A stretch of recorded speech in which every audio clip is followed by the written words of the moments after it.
हो हमरे नैहरे क सुघर सोनार हो झुलनिया गढ़तीन पतिया हमरे नैहरे क हो हमरे नैहरे क सुघर सोनार हो झुलनिया गढ़तीन पतिया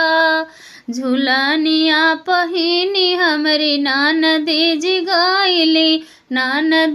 गईली बहिनी ननदी जी गईली झुलनिया मोर हेराई गईले ना हमरे सासुरु जी हो हमरे सासुरु समझावई बारंबार हो झुलनिया हम गढ़ाई देबना हमरे सासुरु समझावई बारंबार हो झुलनिया हम गढ़ाई देबना हमरे नैहरे क हो हमरे नैहरे क सुघर सोनार हो झुलनिया गढ़तीन पति हमरे नैहरे क हो हमरे नैहरे क सुघर सोनार हो झुलनिया गढ़तीन पतिया है झुलनिया पहिनी ननदी जी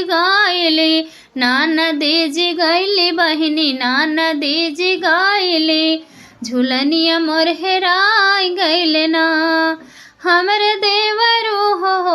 हमरे देवरू समझावई बारंबार हो झुलनिया हम गढ़ाई देबना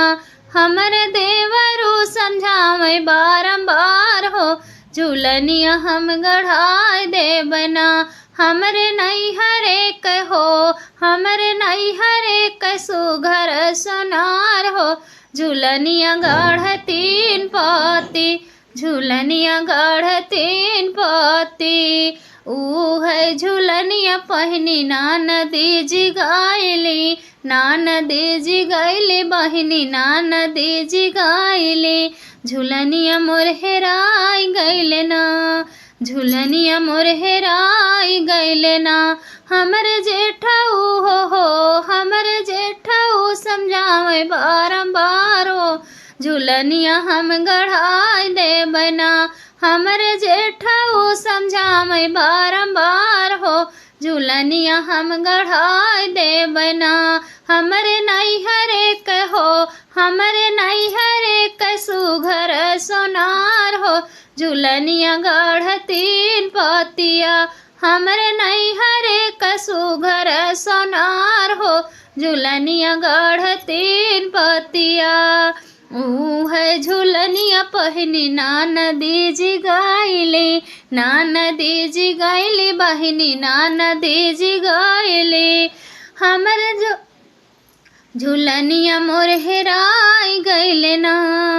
हमरे साइया हो हमरे बाल मौजी बारंबार समझावई झुलनिया हम गढ़ाई देबना हमरे पिया हो तो बारंबार समझावई झुलनिया हम गढ़ाई देबना हमरे नैहरे